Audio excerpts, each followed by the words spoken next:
Good morning, everyone. Today we are going to discuss the chapter 1 teaching and learning and their nature from the subject learning and teaching.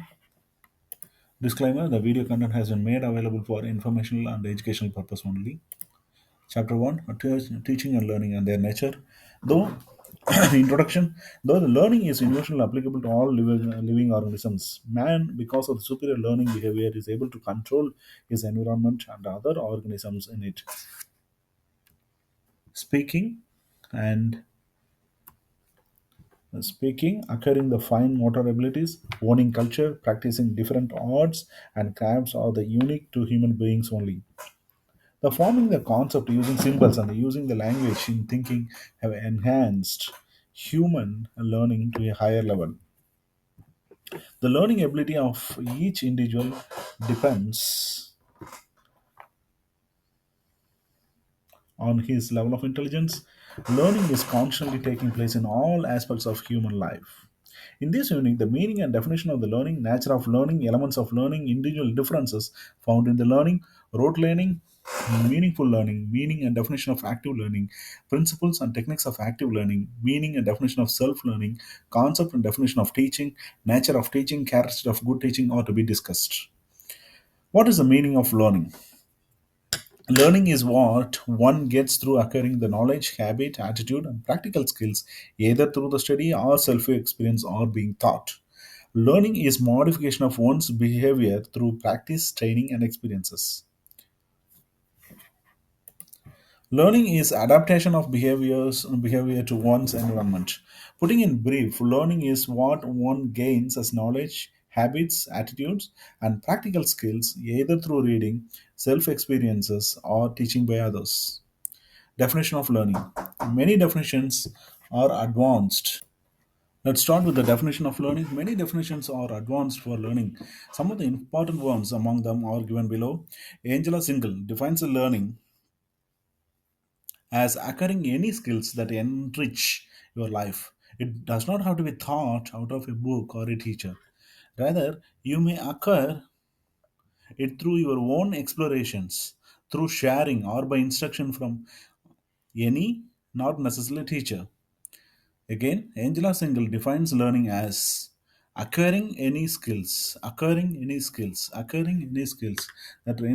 enriches your life. It does not have to be taught out of a book or by a teacher. Rather, you may acquire it through your own exploration, through sharing, or by instruction from any, not necessarily a teacher.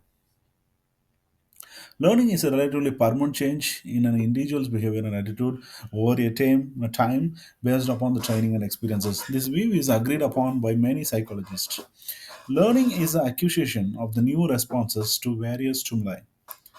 McGrath defines learning as accumulation of our experience and the consequential growth and new understanding of the world around us. According to Thomas Corral, learning is a lifelong process of gaining and using the information presented to us. The ability to learn is endless as long as the desire is present. Learning is successful only when the information gained is used and understood. Learning is defined by Stephen B. Klein as a relatively permanent change in behavior that result from experience. Next, move on to important elements of learning. If we analyze the definitions given to learning, we can find three important elements in it. Learning results in behavior modification, that is, only those which result in behavior modification can be called as learning. Such behavior modification is caused by training and the experiences which the organisms get through its efforts.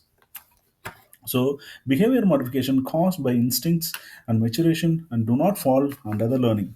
Only if the behavior modification is permanent, at least to some small extent, it can be called as learning. So, fatigue diseases or medicine induced short term behavior modifications cannot be accepted as learning. Summing up, the important elements which finds place in learning are the process of acquiring knowledge, skills, and attitude through effect, producing behavior modifications, and the nature of effect, the behavior of modification due to learning, lost at least to some extent. Some Indian writers have erroneously stated the undermentioned as elements of learning. Learning is a face to face interaction between two or more persons. It is wrong because learning may also takes place through personal experience. It is an individual responsibility. It is also incorrect as family and other agencies take the responsibility for making the students to learn. It is a collaborative skills. For learning to take place, collaborative action is not a must. It is a group processing. It cannot be a set group processing is a must. Learning ability, learning learner's ability, learner's aptitude, learner's interest, learner's family and culture background, attitudes, and learner denotes the activity of the learner. So the learner cannot be an element of learning. The teacher, it cannot be said that learning will take place only through teacher. Learning climate, this is only a factor that influences learning, not an element of it. All of the above statements have been made due to lack of understanding of the differences between the factors that influence and elements of the learning and hence are unacceptable. Let's move on to the nature of the learning. The following are the important characteristics of the learning. Learning is universal. All living beings learn. Learning is continuous. It is a perpetual activity that takes place from warm to tom. Learning results in the improved performance. Learning is purposive. A child learning in and out of the school is closely linked up with its goals, purposes, and satisfaction. Nobody learns anything without a purpose. A learning is a multiple and interrogative. For purpose of research, psychologists often try to distinguish different kinds of learning, such as verbal learning, perpetual learning, motor learning, conceptual learning, problem solving, emotional learning, but these distinctions, through useful or artificial. For example, a girl who learns shorthand does not learn a motor skill only. She also learns many arbitrary relationship between the short visual symbols and how to make and apply the symbols. Verbal, motor, and associative learning. At the same time, she certainly learns some attitude about shorthand, the commercial world, and herself emotional learning. Learning is contingent upon experience. Learning is not something to be given, it is to be gained by self experience. A person's knowledge or learning is a result of that personal experience. Factors influencing learning. The following factors have been found to exert influence in one's learning, that is, the motivation. McConnell stated that driving force is necessary for an individual to learn. Psychologists like Gertz point out that motives are largely responsible for one's normal behavior as well as the changes noticed in them. Thus, we may conclude that motivation is a major factor in one's learning. The needs. Environmental needs stimulates an individual to learn. As needs multiply, amount of learning also increases. Maturation is important for one to learn. Maturation provides a necessary learning and readiness in the individual. A feedback received while learning helps to accelerate and consolidate one's learning. The level of intelligence of the person determines his learning method, rate of learning, nature, and the amount of material learned. Let's revise. What are the factors influencing learning? It's a motivation, needs, maturation, feedback, level of intelligence, attention, guidance, distributed practice, learning based on perception, ability to correlate, and rewards. We have seen now the motivation, needs, maturation, feedback, and level of intelligence of a person. Next one is attention. It's a prerequisite for learning. A warm, pleasant atmosphere is highly helpful in learning. Getting success initially as one start learning induces further learning. Use of audio-visual aids during instructions helps in attracting and retaining the attention of the learner, thereby making learning quite interesting. Learning becomes easier if the field of learning suits one aptitude. Guidance received from proper sources significantly enhances one's learning. Though learning is basically an individual affair, yet guidance received from an able teacher enhances the feeling of security and self confidence in the people, which paves the way for superior learning. If people take up learning with positive attitude, the learning becomes interesting. On the other hand, if one's approach a task with a negative attitude, then he acts without any interest and dedications. Distributed practice enhances the effectiveness of the learning. Learning based on perceptions makes the lesson or the task much easier. Perceptual learning refers to the understanding the relationship between the different elements in the learning task which leads to a meaningful learning. Ability to correlate the present learning with one's past knowledge leads to a meaningful learning. Rewards and punishment play significant roles in learning. Summing up, the nature of learners, potential needs, and learning ability, learning environment, qualities, and abilities of the teacher who teaches, method of learning, opportunities and facilities available for the learning. motivation, all these effects of the learning. Summing up, nature of learners, potential needs, and learning ability, learning environment, qualities and abilities of the teacher who teaches, methods of learning, opportunities and facilities available for the learning, motivation, and all those affect learning. Next, move on to basic principle of learning. Learning is a form of growth. Learning is an adjustment to one's environment. Learning is organizing experiences. Learning is purposeful. Learning is an intelligent act. Learning is active participation. Learning is both individual and social. Learning cannot be forced. Learning takes place only when the learner interacts with his environment. True learning brings changes in the behavior of the students. Learning is whole. Learning depends upon gaining insight. Let's start with the first one of the basic principle of learning, that is, learning is a form of growth. Along with physical growth, when training and experience get combined, physical development takes place. Learning is adjustment to one's environment. Behaviorists define learning as expressing suitable response to a given stimulus.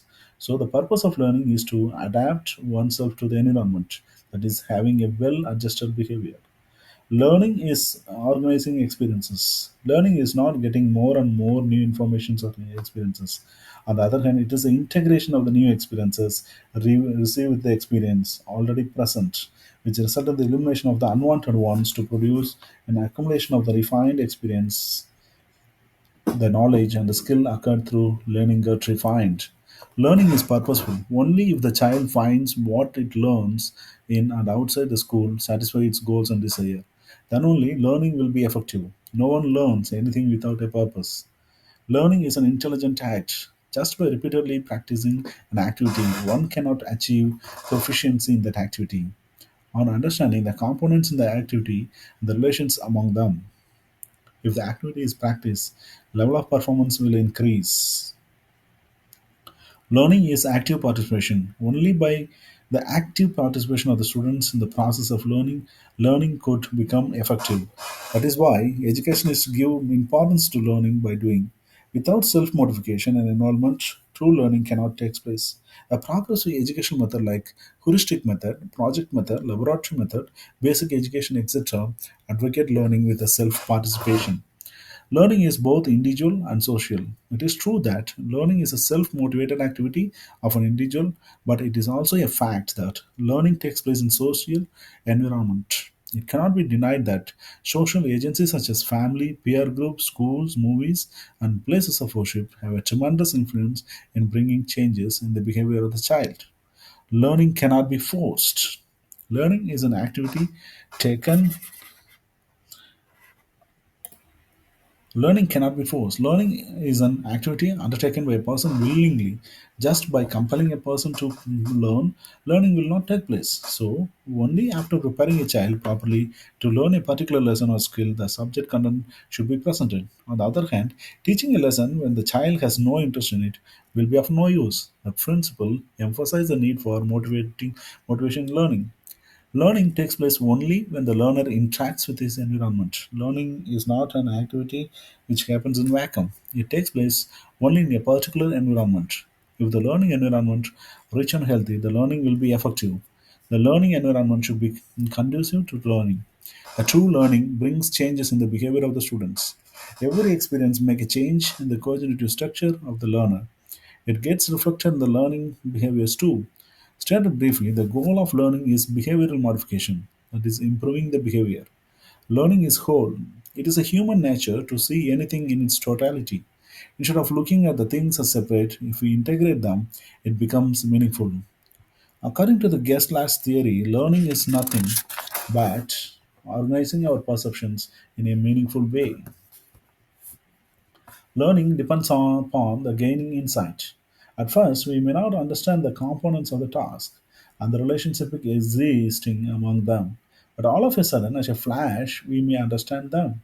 This is called getting the insight. This learning by insight depends upon an individual previous experience, intelligence, the way the problem was presented, and the efforts undertaken, etc. So the teachers should provide additional help to the slow learners and make them understand the content of the lesson. Implications of the principle of learning. Meaningful learning is effective and fruitful than rote learning, making the learning easier and lead to further learning.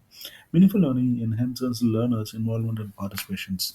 Those learn meaningfully last longer in the minds of the learner. The ability to read and understand any given matter leads to self-learning.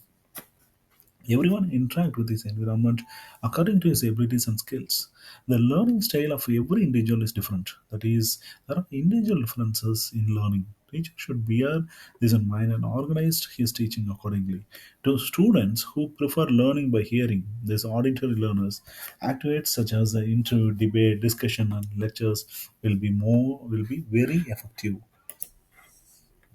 For visual learners, diagram, cartoons, charts, films, computer graphics, and other visual aids will be very effective. Those who learn through touch, the tactical learners, such as the visually handicapped, will prefer models and embossed letters and pictures. Analytical learners will show interest in learning sequentially presented matters. The global learners will show the great interest in computer instructional program, well documented books, lessons narrated in story form, and the like.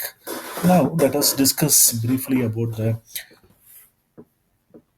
rote learning versus the meaningful learning, active learning versus the passive learning, and self learning, etc.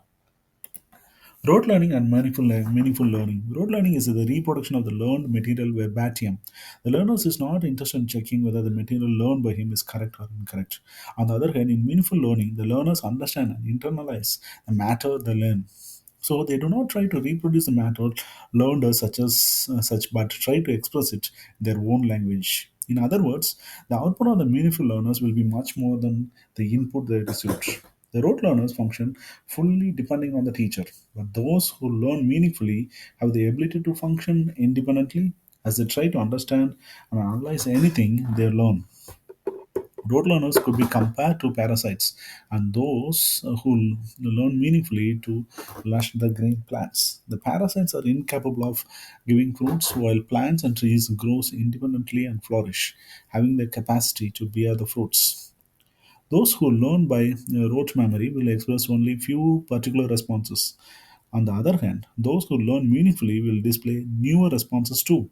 The rote learners will repeat like parrots what they have been taught. On the other hand, those who learn with meaning will enrich what have been taught by adding their imagination and present them in a novel way.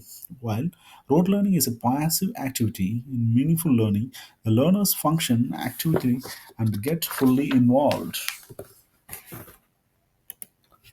Rote learning and meaningful learning, a comparison. Rote learning is a process in which there is no full involvement of the learner. Meaningful learning is a process that takes place with the full involvement of the learner. Rote learning, what is taught will be repeated verbatim. The meaningful learning, whatever is taught, will be expressed by the learners in their own individual style. Rote learning is a process that takes place without the participation of the learners. That is, it's a non-participatory process. Meaningful learning is a process that takes the full participation of the learners. Rote learning is a matter learned will be recalled as fragmented pieces. Meaningful learning, where thought are being expressed back in letter and spirit. Rote learning, interest in learning decreases. Meaningful learning, interest in learning increases more and more. Rote learning, learning of students fully depends upon the teacher. Meaningful learning, learning increases the independent functioning of the learners. Rote learning, the output of the learning will be less than the input. Meaningful learning, the output of the learning will be always be equal or more than the input. Let's go through the rote learning completely. It's a process in which there is no full involvement of the learner. What is taught will be repeated verbatim. It is a process that takes place without the participation of the learners. That is, it is non-participative process. Matter learned will be recalled as fragmented pieces. Interest in learning decreases. Learning of the students fully depends upon the teacher. The output of the learning will be less than the input. Meaningful learning is a process that takes place with the full involvement of the learner. Whatever is taught will be expressed by the learners in their own individual style. It is a process that takes with the full participation of the learners. Meaningful learning where thought are being expressed back in letter and spirit. Meaningful learning, interest in learning increases more and more. Meaningful learning increases the independent functioning of the learners. Meaningful learning, the output of the learning will always be equal to more than the input.